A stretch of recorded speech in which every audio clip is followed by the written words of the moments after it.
Class 5 pass ছেলে একটা কিভাবে বিএমডব্লিউ গাড়ি চালায়, এগুলো হচ্ছে তার প্রতারণার কৌশল, এগুলো হচ্ছে তার ফাঁদ।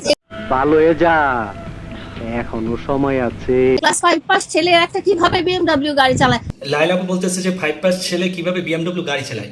আপা 5 পাস ছেলে কিভাবে তোমার বিয়ে করে? তুমি তো 5 পাস ছেলের প্রেমে হাবুডুবু খাইয়া পুরা ফিদা।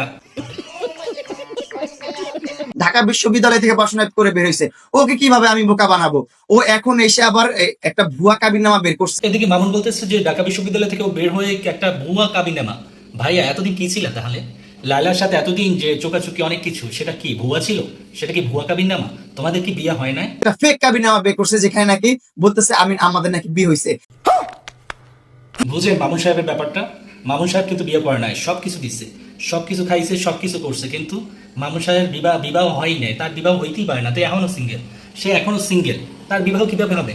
লাইলার সাথে ঘুরছে ফিরছে, তাদের বাসায় মাসের পর মাস রয়েছে, থাকছে, খাইছে, ঘুমাইছে, হইছে, একসাথে সবকিছু করছে, কিন্তু তারপরও তাদের বিবাহ হয় নাই, তার বিয়ে হইতেই পারে না, সে এখনো সিঙ্গেল, তার বিয়ে কোশ্চিনকালেও হইবে না, সে এখনো সিঙ্গেল। অধম প্রাণী, তার সাথে আমার নামটা আর দয়া করে জড়াবেনই না।